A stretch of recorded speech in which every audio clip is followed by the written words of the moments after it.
Assalamualaikum warahmatullahi wabarakatuh.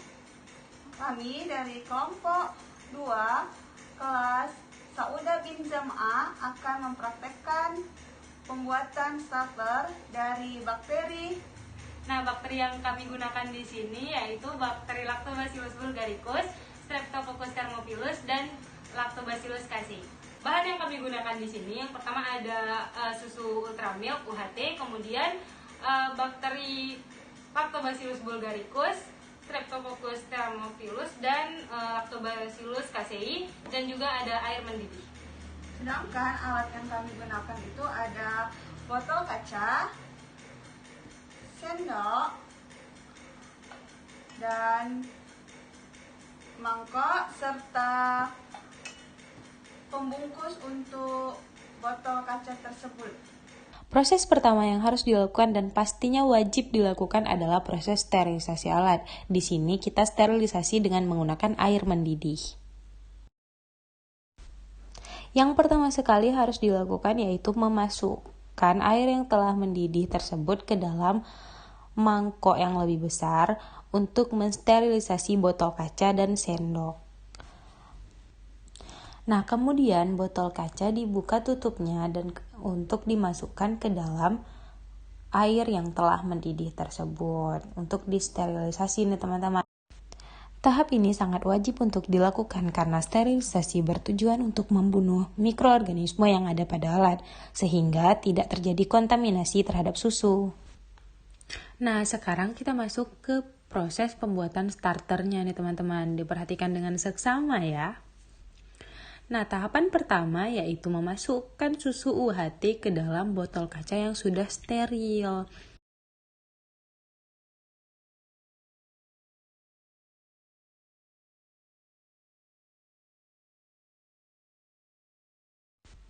Kemudian dilanjutkan dengan tahapan memasukkan bakteri ke dalam botol kaca yang sudah berisi susu UHT tadi. Nah, bakteri yang dimasukkan di sini yaitu bakteri Lactobacillus bulgaricus, Streptococcus thermophilus, dan Lactobacillus casei. Tahapan ini juga disebut sebagai tahapan inokulasi starter ke dalam susu.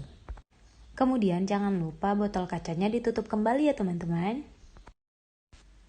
Lalu tahapan selanjutnya yaitu menghomogenkan antara susu dan bakteri yang ada di dalam botol kaca tersebut.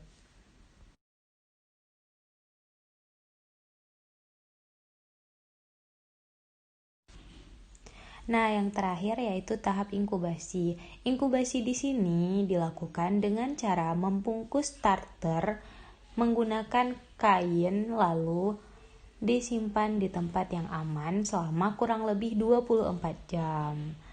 Nah, setelah 24 jam, starter harus segera dikeluarkan dan dimasukkan ke penyimpanan dingin.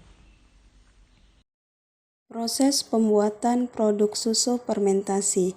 Tahap awal, panaskan air hingga mendidih di kompor.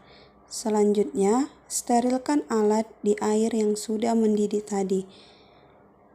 Kemudian, tunggu hingga beberapa menit, angkat dan keringkan hingga kering wadah tersebut. Selanjutnya, pasteurisasi santan. Tunggu hingga panas, namun jangan sampai mendidih. Lalu angkat santan dan masukkan ke dalam wadah. Tunggu hingga dingin. Kemudian, masukkan santan sebanyak 300 ml ke dalam wadah dan masukkan starter sebanyak 2 sendok makan yang sudah jadi, yang sudah difermentasi selama 24 jam. Kemudian, homogenkan santan dan starter tersebut. Lalu, tutup wadah dengan penutupnya, pastikan tidak ada udara yang masuk. Terakhir, bungkus wadah tersebut dengan kain dan letakkan di suhu ruang sampai 24 jam.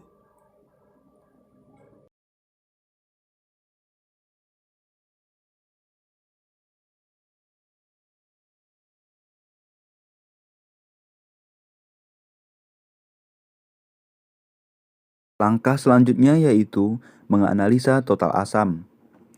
Langkah pertama yang harus kita lakukan yaitu menimbang 8 gram contoh lalu dimasukkan ke dalam beker gelas.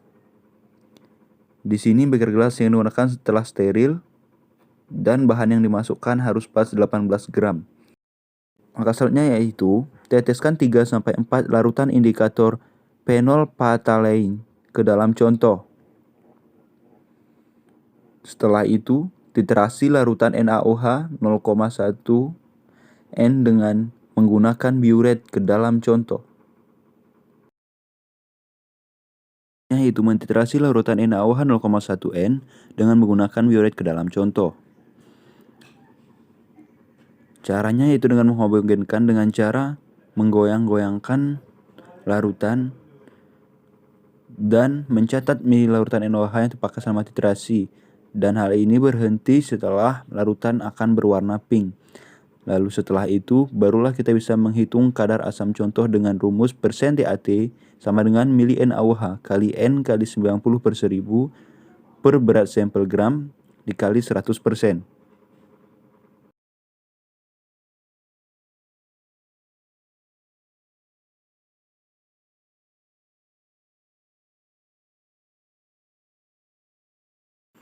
Untuk analisa pH, kalibrasi pH meter terlebih dahulu dengan menggunakan buffer 4 dan 7.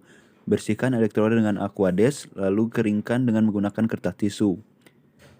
Langkah selanjutnya yaitu memasukkan contoh ke dalam beker gelas.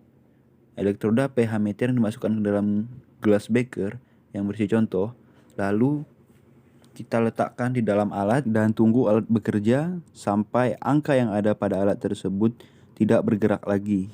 Jadi, jika alat itu tidak bergerak lagi angkanya, maka di situ adalah pH tetap dari bahan yang telah kita buat, dan selanjutnya adalah mencatat nilai pH yang tertera pada alat dan selesailah.